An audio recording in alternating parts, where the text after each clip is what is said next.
আজকে সালমান এফ রহমান এবং আনিসুল হক এই দুইজন আসামির বিরুদ্ধে যে ফর্মাল চার্জ দাখিল করা হয়েছিল সেটার ব্যাপারে আজকে আসামি উপস্থিতিতে আদেশ দানের জন্য নির্ধারিত ছিল।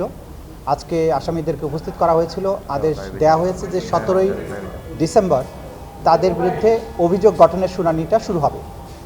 এই সময়ে আসামি পক্ষ থেকে দুই আসামির পক্ষে দুটো আবেদন করা হয়েছিল। আসলে তারা একটা ডাইরেকশন চেয়েছিলেন জেল অথরিটির কাছে যে তারা বিদেশি আইনজীবী নিয়োগ করতে চান, সেই জন্য জেল অথরিটিকে যেন নির্দেশ দেওয়া হয় প্রয়োজনীয় ফর্মালিটিস কমপ্লিট করার জন্য।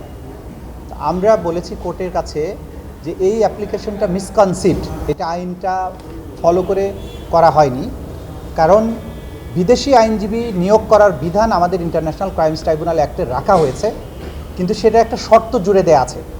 সেটা বলা হয়েছে যে বাংলাদেশের আইনজীবীদের প্র্যাকটিস করার রিলেটেড যে আইনটা, Bangladesh bar council and legal practitioners order 1972, সেই আইনে যেসব বাধা নিষেধ আছে সেগুলো সত্ত্বেও বার কাউন্সিলের কাছে যদি ওনারা আবেদন করেন, তাহলে বার কাউন্সিল কোনো বিদেশি আইনজীবী নিয়োগের ব্যাপারে যদি অনুমতি দেয়, পূর্ব অনুমতি, আইনে বলা হয়েছে যে পূর্ব অনুমতি যদি তারা পায়, তাহলে ট্রাইব্যুনাল সেই বিদেশি আইনজীবীকে এখানকার আসামিদের পক্ষে প্রতিনিধিত্ব করার জন্য পারমিশন দিতে পারবেন আর কি, এটা বলা আছে।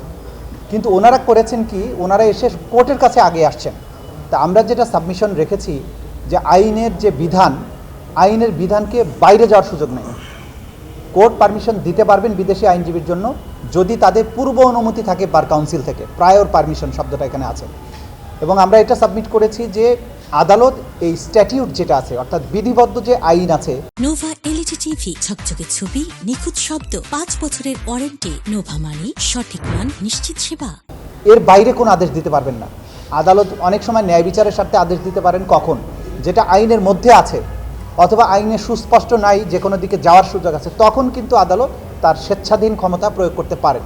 কিন্তু যেখানে স্ট্যাটিউট সুনির্দিষ্টভাবে বলে দেয় যে এই কাজটা করা যাবে না বা এটার সাথে এই শর্ত যুক্ত আছে, তখন আদালত পারমিশনটা দিতে পারেন। তো আদালত এটা শুনেছেন, দুই পক্ষকে শুনে পরবর্তীতে এটা আদেশ দেবেন বলেছেন। একটা আদেশ তারা চেম্বারে হয়তো দিবেন, যেটা তাদের কাছে গ্রহণযোগ্য মনে হবে, নিশ্চয়ই সেটা তারা করবেন না। এটাই ছিল মূল কথাটা। আর একটা জিনিস যেটা হয়েছে, আমরা বলার চেষ্টা করেছি যে ওনারা অ্যাডজর্নমেন্ট চাচ্ছিলেন, বেশি করে সময় চাচ্ছিলেন। আমাদের আইনের সেকশন 13-এ খুব স্পষ্ট করে বলা আছে যে এই মামলার কোনো অ্যাডজর্নমেন্ট থাকবে না, তার মানে প্রতিদিন নিয়মিত চলবে। সেক্ষেত্রেও তো ওনাদেরকে 17 তারিখ হলে প্রায় এক সপ্তাহের সময় দেওয়া হয়েছে। তা একটা জিনিস আমরা মেসেজটা ক্লিয়ার করতে চাই যে এটা একটা বিশেষায়িত আদালত, এইখানে বিদেশি আইনজীবী আনার সুযোগ আছে, আইনের নির্দিষ্ট কাঠামো বা নির্দিষ্ট পরিক্রমা অতিক্রম করে তাকে আসতে হবে। কিন্তু এটা মনে রাখতে হবে যে এটা বিশেষ পারপাজে, অর্থাৎ ক্রাইমস অ্যাগেনস্ট হিউম্যানিটির মতো একটা অতি গুরুতর অভিযোগের বিচারের জন্য। সুতরাং এটার প্রসিজিওরটা সাধারণ আদালতের চেয়ে ভিন্ন।